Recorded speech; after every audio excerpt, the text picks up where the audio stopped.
What's up, dudes? Welcome back to another episode of Rhomas Men's Team. Pretty simple. We are a group of guys helping each other make progress towards each other's goals. If you're new to the channel, awesome and welcome. If you want to help support the channel and join our pro team, head over to rhomasteam.com/pro, where you can contribute to us on a donation basis. We also give you access to exclusive content, mastermind groups, etc., etc. So anyway, hope you enjoy this episode, and we'll see you on the team.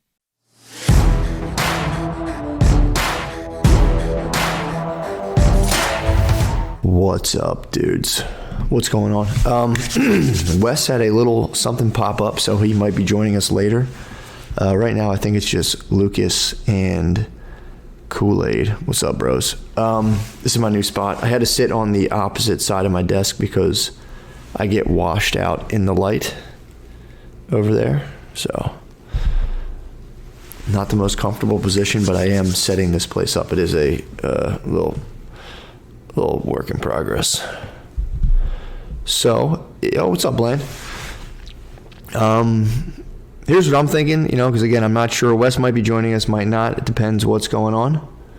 Thank you, dude. Thank you. We'll have the, this is a little sneak peek. We will have, that'll be the kind of the shot. We'll have a nice little fireplace shot going on there. Get those gaming chairs back behind the desk where they belong. So, yeah, it'll be nice. It'll be definitely a nice place. I got the heat off, you know how I am. So I got the heat kicked off in here because it's actually pretty comfortable in here, and I don't feel like hearing that thing go. All right. So here's what I'm thinking. There's just a couple of us, and I want to, and of course, if anyone has anything to say, shoot me a thing. I can pop you up here. There's probably enough of us where we could all be up on the screen if you guys want. But right now I'm writing a book, and I want to get people's thoughts on this. So I'm trying to make a case, and I think there's a good case to be made. Making a solid case toward the, let's say, pursuit of inner peace, wholeness, that kind of comes with doing the stuff in life that you find personally meaningful. Sounds really simple and dumb, but it's like the majority of us, I would include myself in this category, without the little, I've started to break out of this in the last couple of years, and I find it to be enormously beneficial. But the majority of us are kind of trapped within the, mental pain avoidance or, physical pain avoidance, pleasure seeking kind of paradigm where we're just kind of, we're like, we're going to cure all of our maladies by, succeeding or getting more stuff. And, we're in a world full of people trying to do the same. And, one step forward, our days are just a step forward towards progress and all that stuff toward, our goal of what's called success, which, there's nothing inherently wrong with that. The case I'm making is that we can still do that, and we should still do that, but we can give ourselves kind of a second leg to stand on if we can learn how to cultivate our own inner resources toward, again, a state of kind of peace, inner homeostasis, Deepak Chopra calls it, which I really like the idea. And then from out of a actually centered state, rather than from out of a blind scramble, we can then kind of at least try to lay out a sort of blueprint to life. Like, what do we find meaningful?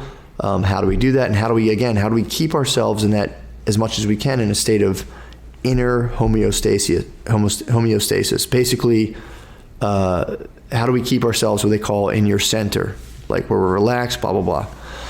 So does that let me know if that doesn't make sense. Because again, I am fleshing this out. I'm kind of like, this is kind of what the book's about, of like making a case for why we should kind of give ourselves why we should tap and kind of drill ourselves for those inner resources rather than putting all of our marbles in the basket of finding things outside of ourselves to one day bring us our own inner peace, where we can kind of start to cultivate that thing as a means in and of itself, rather than thinking like we need to, be like feeding ourselves little Pac-Man pellets, when in reality we can just kind of do it without any of the Pac-Man pellets.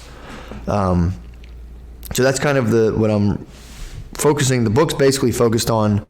The first step is, and this does feel weird without seeing people's faces. I have no idea if anyone's even listening or like if people have any idea, but this is the focus of the book, and I think it's very important, and I'll be dedicating a lot of my time toward it. So really it's like step one, this is what I've kind of broken down. Step one, and most important, before you go, my goals, before I go, what do I find meaningful? How am I going to do it?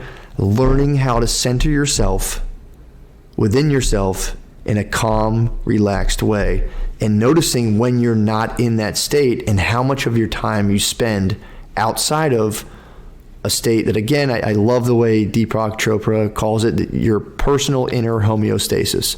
So if you run, you get hot, you're sweaty, your body works to kind of, keep your body towards that 98.6 degree temperature. Like, we have all kinds of parts of our body working to maintain a sort of inner status quo that we don't really have much to do with. We just have to let our bodies do their thing. But the argument to be made is that we let our bodies resume homeostasis, and it's just a miracle that it does that, and we get to enjoy that. But in the meantime, we're just foot on the gas pedal of our mind all the time. Even the analogy that I like, it's like flooding the gas tank of a car. It's like you're not really doing anything, you're not really going anywhere, but you got the gas down all the way, and it's just eventually the car doesn't start because it fucks up the whole system.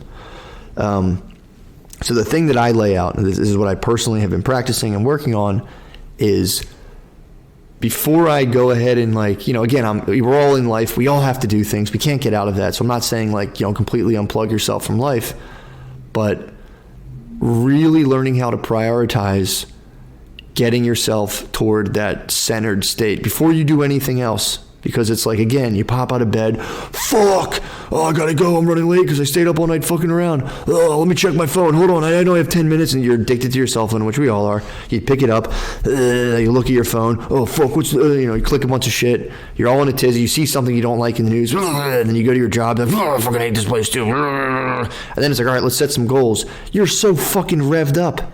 You're so fucking uncentered that it's okay, let's brainstorm now that you're completely whacked out. Again, I say this out of personal experience.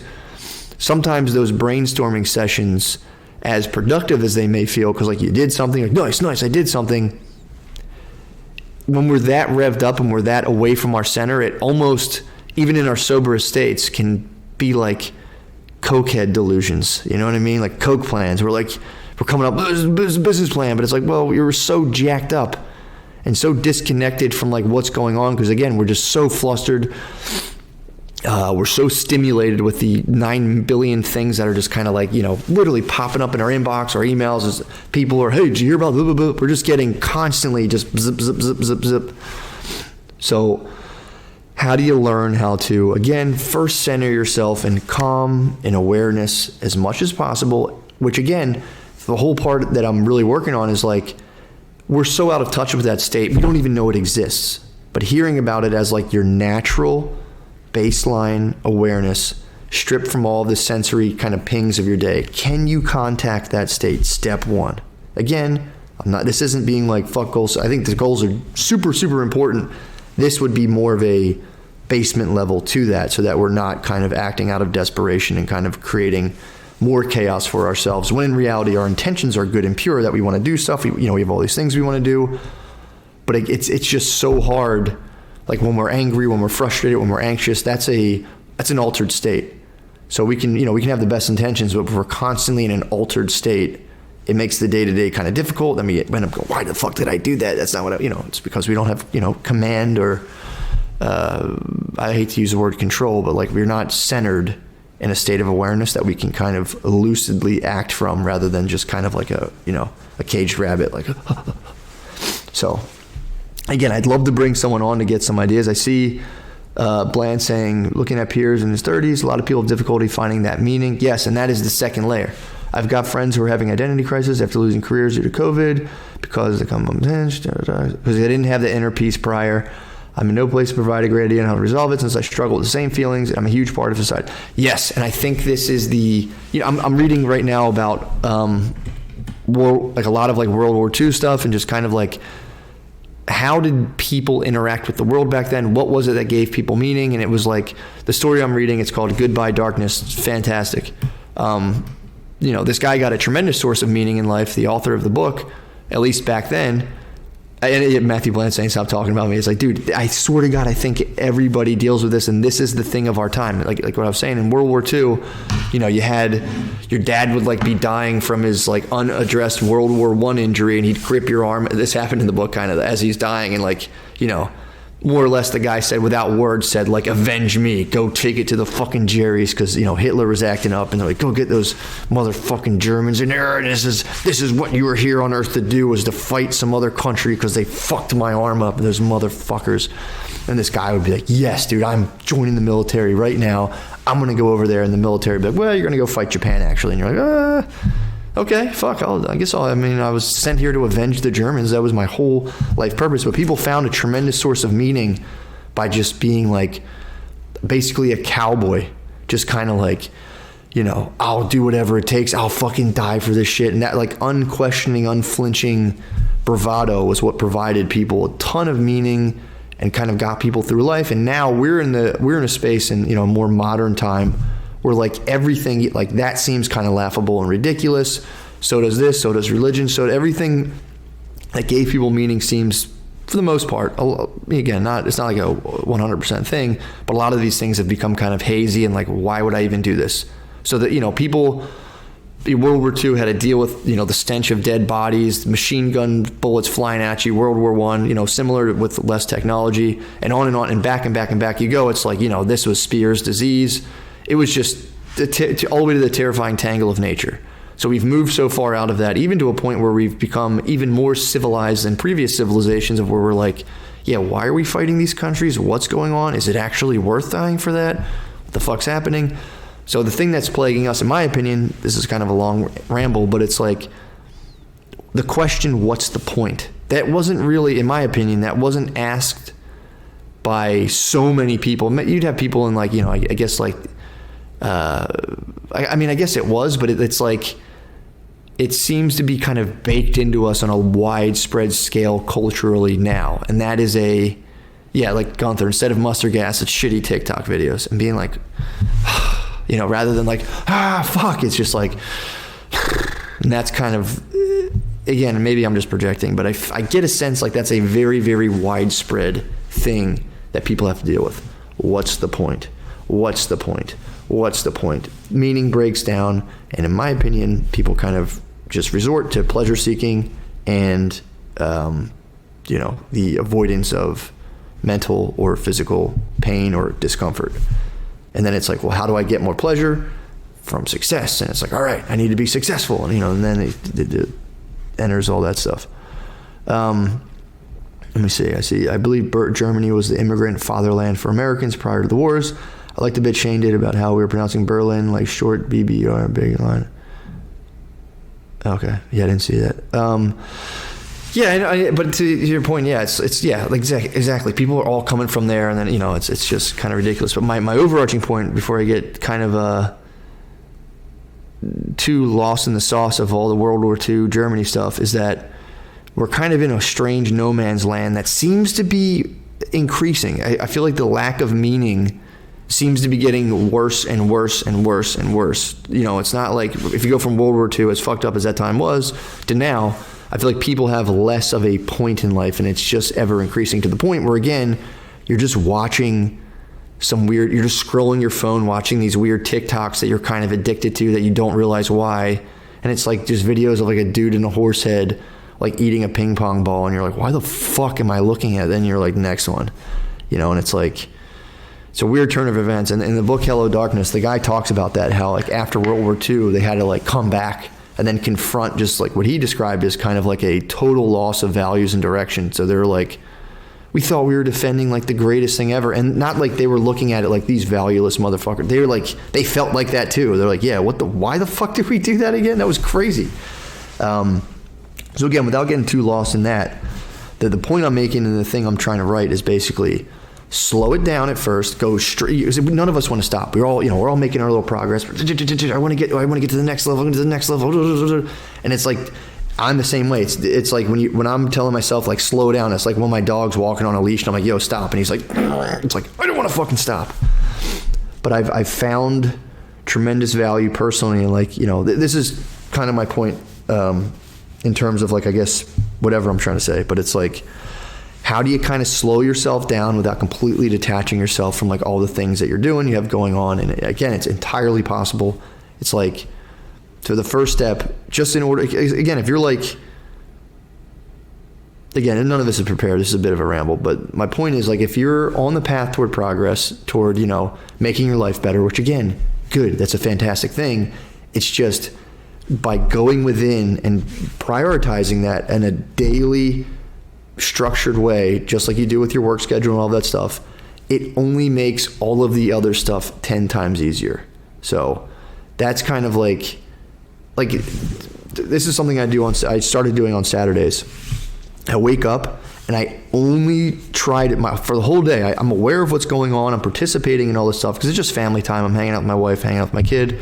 I try to make it a priority to focus on breathing properly. I try to make that my priority for that day. It's the only thing I care about getting done that day is breathing in through my belly, all the way to my belly for like basically 5 seconds in, 5 seconds out. And I'm not like a psycho about it. I kind of get the feel. I do it as soon as I wake up. I lay in bed and just focus on breathing properly. Because if you're upset, if you're feeling fucked up, if you get in tune with your breathing, I guarantee you're breathing in a way that's not 5 seconds in, 5 seconds out. And yeah, like Miguel said, it's the main reason I do yoga. Yes, and the point is that feeling calm and centered, people think it's like you need to do this, you need to go on this.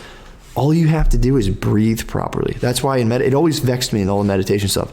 Focus on your breath, and I'd be like, why? This is boring. I don't care about my breath. I know how to breathe. It happens automatically. But that's one of those things, and that's something I'd argue is totally important, is learning how to be mindfully aware of how you feel.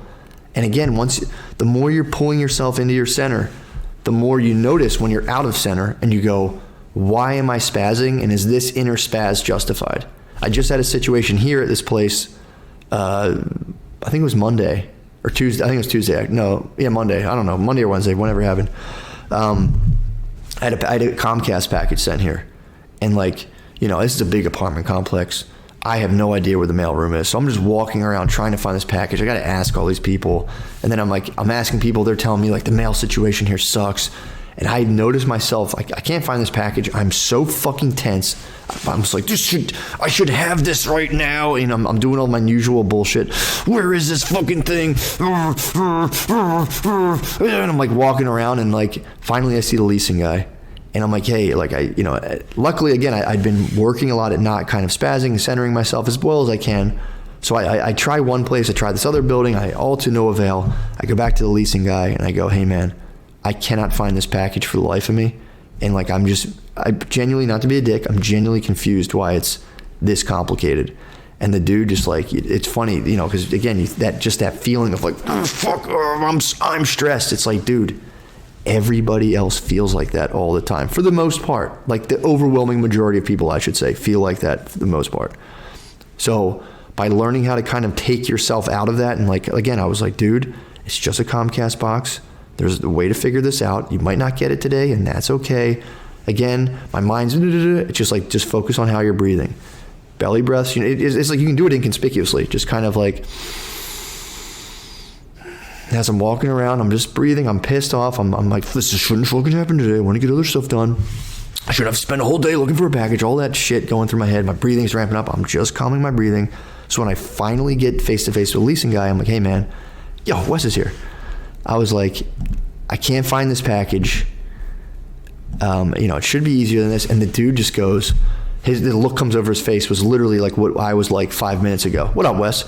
The guy, I was telling a story about just basically keeping myself from spazzing. But the guy looks at me and he goes, dude, it was really funny. He goes, I stopped myself because I talked to him. I'm like, hey man, I can't find this package. As soon as I meet him, no like hello. I was like, hey man, I can't find the package. And I see his eyes glaze over, and I was like, how you feeling today, man? And he just goes, I really wish I could disappear for like 2 hours. And I was like, damn. I'm like, what's the matter? Why are you stressed? And he's like, dude, I'm the only fucking person here that does anything. He starts going off all this shit. I'm like, damn, this guy, I was about to come unload on this guy. This guy's already at 100% capacity. So again, that's why it's so important to be calm and reserved as much as possible. It just makes all these interactions so much easier, because if I had been in a spaz state, if I had been out of touch with like the mission of keeping myself calm and centered that day, I would have been like, the fuck's this guy's problem? He has no right to be. I'm flustered. I'm the flustered one.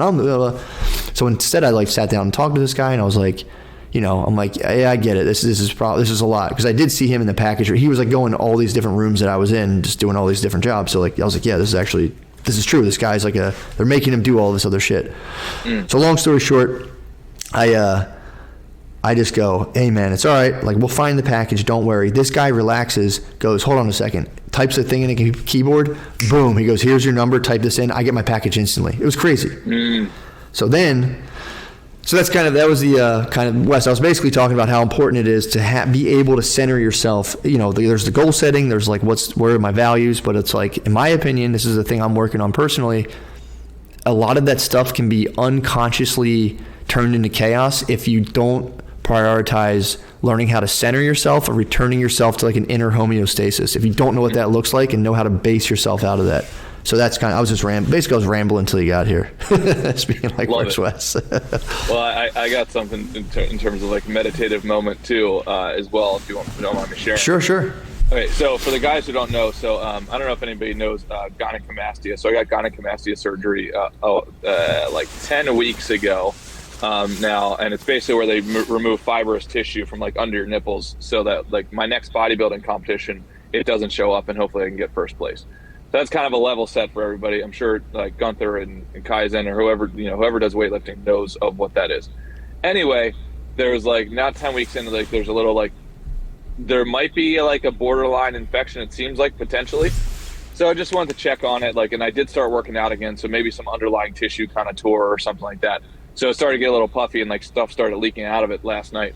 Anyway, I just go to this fucking place, man, and the doctor, he's like, all right, sweet. He's like, it's probably not supposed to do it at this point in time. And then he's like, we're going to get a little uncomfortable. I'm like, I know what that means, So he takes out an 18 gauge needle. I didn't know gauges. I did not know gauges of needles up until this point in time. This thing comes out. It looks like a fucking horse needle. I don't know, Matt, do you know gauges of needles by any chance? I know what you're talking. I was somewhere one time where it has like almost like metal finger handles, and you're just kind of like, what? Dude, it was not a pleasant experience. Right to the nipple that's already swollen, hurting, dude. So then I'm fucking like, I'm just pouring bullets. Like, I'm just sweating bullets, dude. And I'm like, all right, man. And like grunting and all that kind of stuff, like wiggling. And he's like, does it a few times and then he's done, right? And I was like, oh, dude. I was like, that was not a pleasant experience. And he's like, all right, we're gonna have to do it again. I'm like, motherfucker, yeah. I just looked up what they look like. That was insane, dude. They're ridiculous, dude. Never had that happen before in my life, and like in a very sore area right now, because it's like I said, it might be like infected, and that like, I want to throw up like immediately. So anyway, but I thought about you guys, because he's kind of like, do you want me to numb it, like all that stuff, like, and it's like, I need a cooler story for the guys. So like, fuck the numbing. Let's just do it. So anyway, there's the story. Yeah, it was awful, dude. Awful. Yeah, that's terrible. Well, yeah, that's the again, that's kind of just the ability of like, is there a place? And this is the book I'm reading right now. One of them, it's called Total Meditation by Deepak Chopra, and that's one of those names too. You hear on like the Oprah show, and you're like, nah, whatever. And I've been listening to this guy's stuff, and I'm like, that's really good. He's doing something that I've been trying to do as well. Of like, how do you make the case for meditation in a very simplistic, very easy way, with all of the kind of like, you have to come see me, I'm special stuff stripped out of it. It's like, what are the underlying mechanics? How can you do it? How can somebody who's busy with 9 million things do it? But again, just that idea of like, do you have an inner homeostasis you can just kind of hit and reach? And it's like, what is it like to operate out of that rather than kind of out of like, sort of like, let's say like pressurized desperation or whatever. Mm-hmm. And then when you turn the switches on and off, you know what I mean? It's like learning when to kind of turn on the jets and learning when to kind of just relax, take it easy. Yeah, no, absolutely. Oh, yeah. So we both had our little meditative moments, man. We're all good to go on the meditation equilibrium here. Yeah, man. So yeah, that was the that was the preamble today. I was just basically talking about the book I was writing and how it's like that's a central focus. And then from there, you start to do like, well, what is it that gives my life meaning? You quiz yourself. Once in my opinion, you calm yourself, and then you start to kind of draw the blueprints out. And then the third part's actually putting that into action. So, got it. Very simple. I've talked about it a million times, but it's like I've been fleshing that stuff out a lot, and I've been really liking it. Yeah. Yeah. Well, dude, I want to throw this out to you. I just had this conversation recently. And for anybody who needs to hear it, like now that we've been going along our goals, for, what is it? Probably a month and a half now, in the new year. Does there need to be an adjustment to the North Star? I had this conversation with somebody, and I always need to update my North Star constantly. So for you, Matt, let's say professionally, what is the North Star? Like, what is the ultimate pinnacle of where you would want to be from a professional standpoint? Yeah, it's such a funny question, because I think for me right now, things are going so well that it's almost like dizzying. I'm not bragging. It's just like, things are just moving, or it feels like things are just moving around me in a very good way. And I'm just like, sweet. So really, professionally, to be honest, I just want to be, and it sounds so dumb and basic, but cause things are going well monetarily, with money and all that stuff. And it's like if I go by viewership, that's going well as well. But what really makes me feel well, and this is me being honest, is when I know I'm working as hard as I can every day, if that makes sense. So it's like a big part of my North Star goal is really just setting this place up that I'm in now, and just being in here. Because again, it's like, everything's going well, money's going well, but the thing I really focus on is like, I want to keep putting out as much content as possible for the people who give me money. Because it's like, I appreciate it. It's really nice, and it helps my life tremendously. So it's like I get this thing in my head where I can be making as much as possible, and all that stuff's great. But if I'm not giving back my little value piece as much as I know I can, that bothers me. So that's what getting the studio set up is going to help me do that in the way that I've envisioned myself that I always could, of like coming in here, 4 or 5 hours a day, cranking out writing, cranking out material, filming the psych novels, filming the stuff for, the other like book club episodes, doing these, and like just functioning the way that I know I should be. And that's my big North Star of like being in here and functioning like any of the other businesses I've ever worked at or seen. Like that's where I want to get myself. Oh, I love it. So just increase volume of content production. Mm-hmm. Basically keep up on my end. Like things are going so well on, let's say the,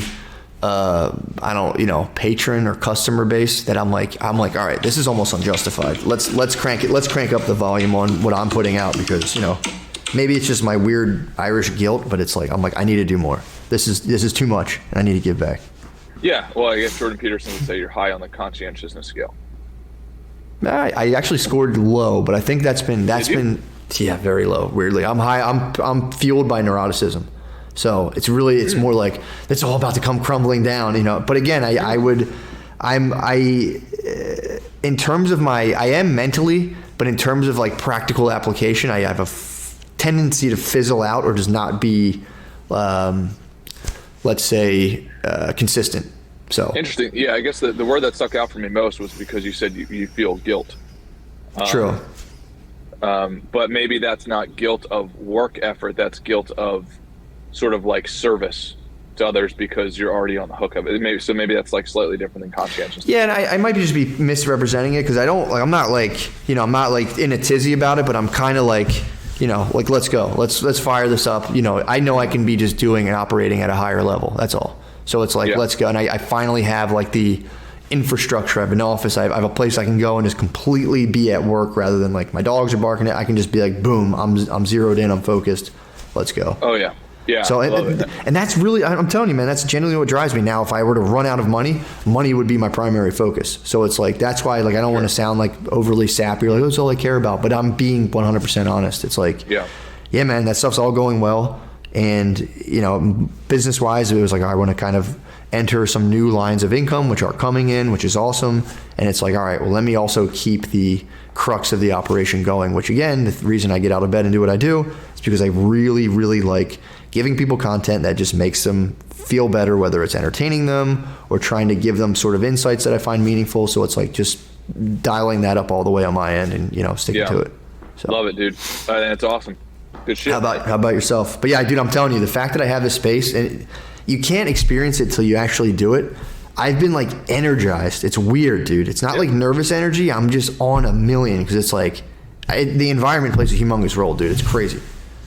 Oh yeah, it's cool to watch from the sidelines. You grow, because then I kind of get the benefit, and the guys kind of get the benefit of watching all of us, including you, like everybody in like these snapshot moments. You know, like obviously you're living through the texture every single minute of every single day, so it's kind of hard. It's kind of like looking at yourself in the mirror. You look at yourself in the mirror every single day. It's very hard to recognize the progress. But if we just take snapshots over longer periods of time, you're like, oh shit. So this is a cool little snapshot for me to see of you. It's like the first time you moved into like your own business place. You know, that's fucking cool, man. No, I appreciate that. And it is. It's like I wildly underestimated how much of a difference this would make in my day-to-day.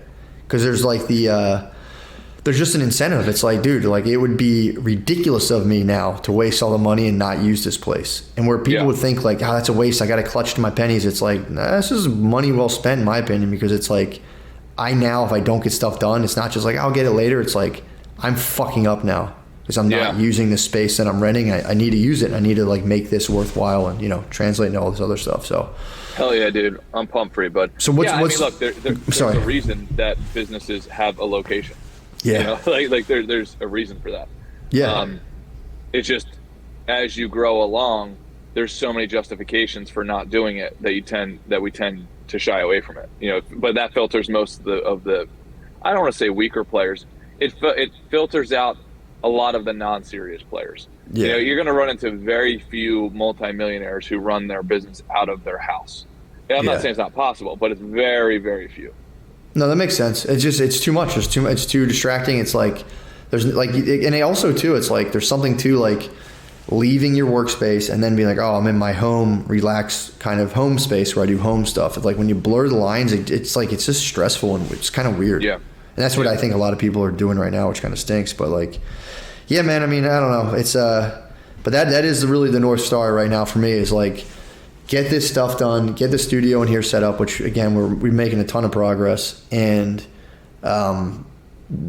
just keep on putting stuff out and just staying in touch with the reason why I do stuff, and, you know, just going towards that. What's your North Star right now? Yeah. So definitely like stepping more into like for lack of better terminology, like into like a CEO type of position. Like really getting the right people doing the right things, and that's what we're doing. It's been super cool, but it's just, so it's basically like multiplying that 5, 10xing it and so on. The classes that I'm putting on tomorrow, it's been the coolest thing because I haven't done anything for it, like almost quite literally. You know, I maybe put like an hour or two of effort into it, but it's a 50-hour prep work job that now other people are doing. So I'm really enjoying that. So the North Star is keep on building the company, adding infrastructure, adding employees, to bring it into like a real machine. And it's pretty cool. Like we're like, it's doing it. You know, we are now literally 6 times as large as we were 9 years ago. That's crazy. Without adding 15 employees, you know, just adding a couple of employees. So it's, but it's getting, you know, so it's probably like, you know, writing another book, like doing that kind of stuff, getting more into that like higher level rainmaker status, but you have to build the infrastructure underneath of you so you're able to go and do those rainmaker type of things. So so that's the deal. That's awesome. I actually, that's something that I find like it's mind-boggling to do that and deal with all those people, have them somehow organize themselves around that purpose. I have a couple of questions I want to ask you. John said, before I get into the questions I have for you, John was saying that, do you think the delay of getting a workspace is part of feelings of unworthiness? I find unworthiness a part of self-sabotage that I do that sneaks in more often than I want. Yes. To answer your question in short, it's like unworthiness, illegitimacy, or let's say inferiority would be the more blanket term, I guess. Yes, dude, absolutely. Just whatever that, you know, you can dress it up in whichever word, but yeah, for sure. Like, dude, who are you to do that? That's crazy. That's not going to work. You're going to fit, you know, all that shit. And it's like, yeah, big time. But it's like, again, the stuff for me that cuts through that mustard is like, do you have a meaningful goal? And if your goal's meaningful enough, it literally just kind of like transcends all that base level, like, oh, what if I fail? Like, it's like, it doesn't fucking matter. And that's how you know when you're in touch with like a meaningful, I guess, fuel source or whatever. It's like, you know, when I think about like, again, the North Star of like, I just want to put stuff out that entertains people, that helps people through like shifts of monotonous, shitty jobs that they don't like, you know, while also not just like, just also offering people insights and help of like, hey, you know, if you want to get out of that shitty job, here's some other stuff, you know, just to help people out as much as possible, make life better for everybody. It's like, you think about that and then you go, well, what if I fail? And it's like, who gives a fuck? Yeah, I don't care. That's not to not do it is failing. So let's go. You know, I thought about it today. I was like, there was a window open in here when I came in. I'm like, fuck, there's like a maintenance guy in here? And I have like computers and shit in here. And I'm like, all bugging out, and I had to just be like, what if I'm like, fuck it, maybe my stuff all will get stolen from here. I don't give a fuck. I have insurance. I'll do a claim, whatever. And I just like let that go. What do I have to do today? Because you can get that bad feeling to creep in, like, I knew this wasn't going to work, and it's like, oh yeah, all my shit's going to get stolen. I have a renter's policy. I'll just have them write me a check. I'll get new shit, whatever. Like what was I up to? So, but Wes, so I would just say, in my opinion, the cure, whatever, not going to say cure, but like the thing to address that is like meaningful goals, things that you think about and you're like absolutely automatic. So, you have anything to add to that, Wes? No, I think you're spot on. I think it's exactly correct. And just so everybody knows, like I always have, every time I dip into like break through the membrane into peek into the next level, every single time shit goes wrong, every single time I have this, oh, this is why I shouldn't do this. I need to go back down to my level in steerage, you know, sort of a thing. Mm-hmm. And then I force myself, or I talk to Matt, or I talk to somebody else about it, and they always say like, no, dude, you're on the right path, just keep on going. And then like 20 days later, it's like I've adjusted to the new normal, and it's like, what the fuck was I doing, you know? Yep. So as you guys go to the next level, just realize that's a thing. You're going to, like, whether or not you, like, maybe it's you go into the next management position, or you're going from an employee to a manager, right? The first couple weeks are going to be fucking terrible. Give it 20, 30 days, and all of a sudden you adjust, like, holy shit, okay, I'm a new creature. But do not judge yourself in that like first phase. Never judge yourself in that first phase. I think that's the most applicable thing too, is like employee to manager, because that's like I've seen that mind fuck people into oblivion, where they're like, and then everyone starts testing you too. I've seen it happen a million times. People become the manager. All these other employees, you know, who are like, I should be that. They start testing you. They start fucking with you, and it's like, I completely agree. I would almost imagine 90% of people would be like, I don't deserve this, or like, should I really be them? And it's like, yeah, like just like Wes is saying, know that self-doubt is just naturally baked into most people, and usually comes with a sense of like reality most people can appreciate. But if taken too far, that kind of stuff can be super limiting. So it's like, yeah, man, give it a shot. And you know, there's a reason someone picked you to do that, and make sure that they didn't fuck up, you know? Yeah. And also realize a couple things around this, specifically from the employee to a manager position. Also, there's a dynamic where like your peers let's say in that employee ring, like your suspicions are correct, right? Like people are going to think it's a little weird. They're going to think like, who is this guy to do this? Like, definitely, there's ways of mitigating that though. The best way of mitigating that is just calling it out and being vulnerable. You know, talking to your peers and saying like, hey, this is weird for me, right? Like, you know, I'm scared, I'm nervous. Like, I don't want to come off like a dick to you guys. You know, like all that kind of stuff. There's ways of mitigating that. And also like holding yourself back for others. If you feel that that's truly the case, then those others are probably not worth it, right? They're not on your team to begin with. Like that's the real way of testing that. And then also know the final piece of this is, if you're waiting for one day maybe that your skill set is up to par, or one day maybe that like the stars will align, it's not going to fucking happen, right? Like that's a very rare occasion where you're going to feel fully ready. And the funny thing is, if you feel fully ready, chances are you waited too long. Yeah. Right? Like you're probably like a year too late, a year too behind. And therefore you gave up the year-long increase in salary or whatever it was, you know, because you wanted to feel like, you know, 100% safe. Well, guess what? Like that just rarely exists, if ever. Yeah. And especially just learning the ability to navigate a totally novel space of like there's nobody telling me where to go, and I, you know, where to be, what time to come. I'm dealing now with more complex problems. Before, like I would just look at a heater system and be like, oh yeah, this is the fan's not whirring. Now I have to like organize 5 guys' lives and like deal with kind of a little bit more complex and abstract problems. And I think with, just a jump to a manager is like, you can say, oh, it's a manager employee, it's not the biggest deal in the world, but it's like, I think one of the main things I think it is like the ability for a person to be kind of even for most of the days helps people become a manager. Because you can't, like, as an employee, you can kind of show up and be like, fuck, I fucking have the worst day. And they're like, just go home, we'll let you fix some other shit but like, you can't really do that as a manager, I feel like. Right. Because you can fuck up like 8 guys at once. If you come in, you're like spazzing out. It's like 8 guys are going to notice it immediately. And it's going to, so it's like, it's one of those things where it's like learning how to handle and kind of navigate your workspace in a calmer way. In my opinion, I feel like helps boost people up towards that next level of, let's say the work hierarchy. Oh, and here's an interesting thing. Kaizen just said his new role might be eliminated after doing it for a month now. Probably time to take my skills elsewhere. And Matt, I don't know if you understand this, but if Kaizen wants to hop on, that'd be awesome chat. Oh, yeah, dude. Absolutely.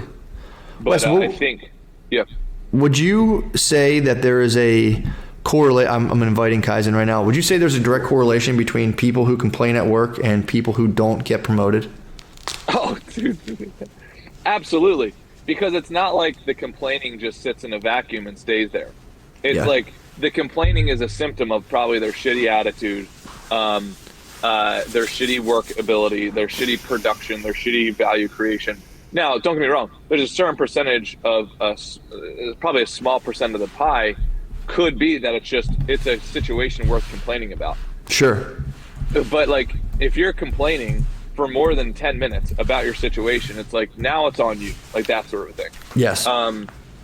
So, and it's a very real thing. Like, there's a lot of shitty places to work, but yes. It is your responsibility for you and your family to get the fuck out of there as soon as possible. And keep in mind, I'm saying as soon as possible. I know that it's not possible from minute 1, but you have to come up with a game plan to get the hell out of there. Yep. You only live once, So with that being said, to Kaizen's point, I think if we all if you just focused 97% of your fucking energy on building the best skill set, you will be untouchable. Like, and I know we've kind of hit on that before, but Kaizen saying I'll have to take my skills elsewhere. That key word is skills. Yeah. And I know that from observing Kaizen, he's been building his skills over time, and it's like that message to everybody needs to land.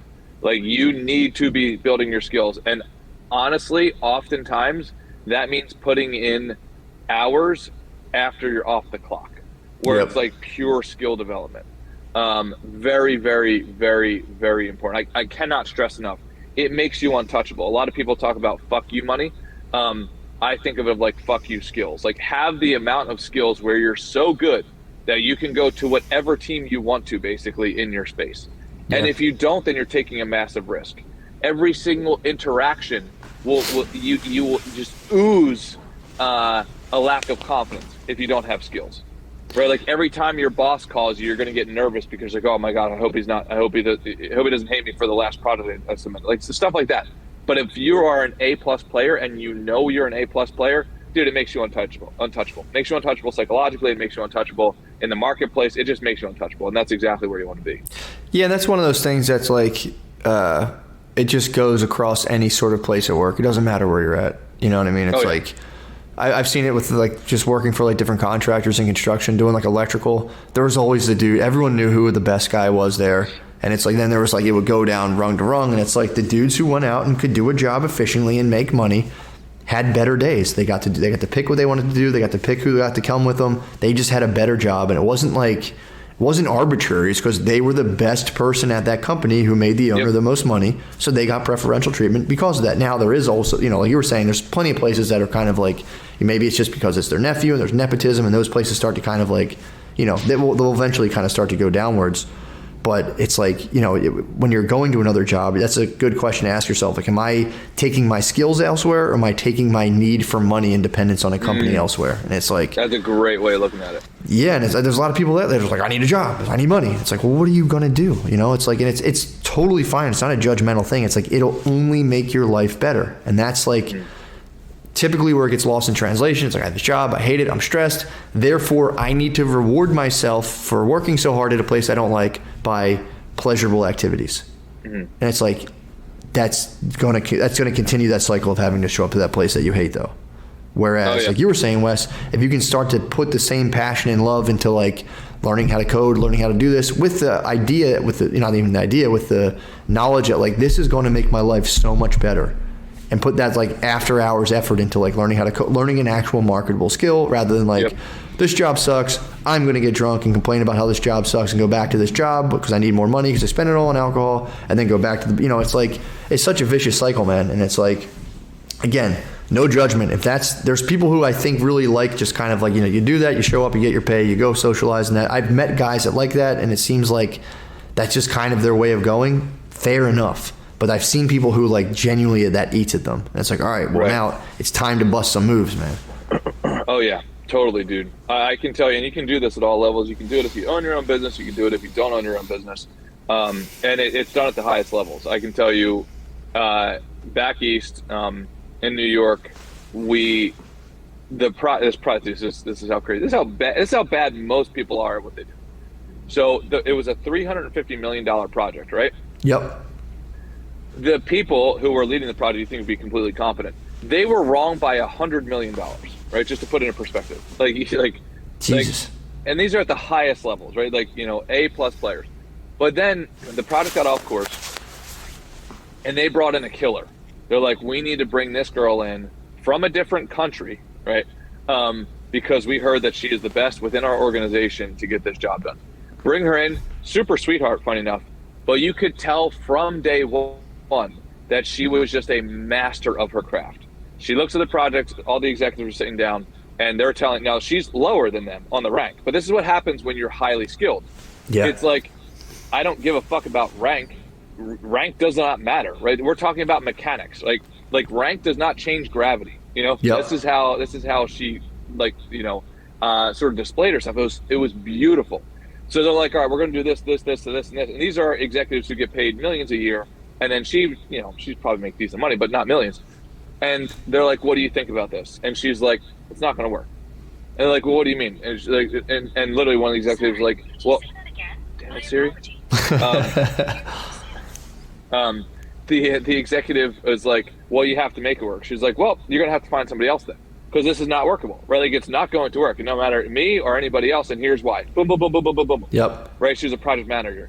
She's like, you can try to say this was beautiful. She's like, you can say whatever you want, right? Like, it's not going to change the fact it's not going to work. You're already $100 million off. Here's why, right? And it's because of stuff like this, right? Like, dude, just to freeze you, that one thing, again, someone's at a super high level of operating, well, you got to make it work. It's like, what the fuck are you, I mean, I understand that if that guy's supremely confident in their own skills, like, I know this will work, but that is one of those things, like, you'd think he'd be like, well, why don't, like, you got to make it work. It's like, it's just going to keep this problem going. It's all ego shit of like, who are you to tell me that? And it's like, dude, you're not focused on what actually needs to be done. It's crazy.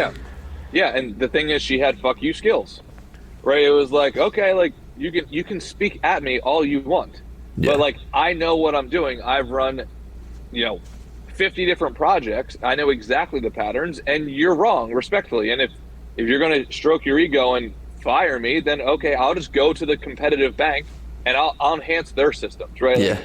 And dude, so you can do this at all levels, and it does not matter the hierarchy. I don't care if you're flipping burgers at McDonald's or if you're a CEO or whatever. It doesn't matter. It's all about skills, 100%. Yeah, and I really think the thing that distracts people from kind of skill acquisition and finding like finding something you can do, because it's so fucking rewarding when you find the skill that you kind of like inherently like and you keep developing it. It genuinely dwarfs anything else that you can do, kind of like just short-term pleasure-wise. I mean that definitely. Like I know that for a fact. So no, absolutely, dude. So I think that was a good topic, man. No, I agree. Anything else? Because my nipple is on fire, bro. Yeah, dude. No, I'll let you go.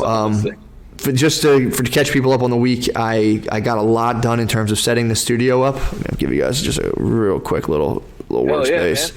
Little workspace over there. So I got it set up, and the studio will be there. Like the shot will be kind of there. It's kind of zoomed out, but I'll have like chairs and nice stuff. It's a little fireplace shot. But so I did so much stuff getting this place set up that my writing suffered. I did a little writing today, so it's like I did 50-50. My week focus was like studio setup. I 100% on that, and my writing suffered. But I did get that done, and I got to play basketball this week, so that was fantastic. Oh, nice, dude.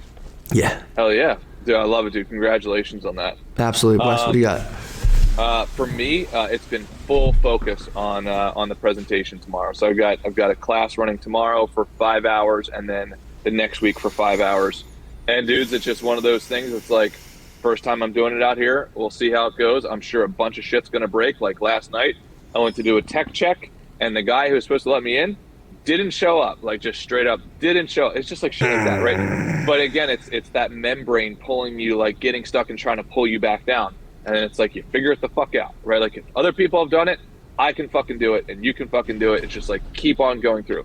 So I'll let you guys know how it goes. Like I said, I'm sure a bunch of shit's going to break, but it's just like not stopping. You know, that's the whole key. So appreciate the support from all you guys as always, and I will try my best to bring back some stories for you, including, you know, needles and nipples, dude. Yeah. So anyway, yeah, well, dude, all good, brother. Thank you, man. And like I said, for everyone else, again, try to get into the rhythm, if you're not already, of like just calling your shots. What are you trying to get done this week? And then encountering or coming to terms with your fact, did you actually do it or not? And then you can spend all weekend thinking why or why not. So very important. Hell yeah. All right, dudes. All right, brother. This office is going in my head, dude. I just feel like the boss of everything right now. I'm kidding. I'm kidding. Thank you. See you guys.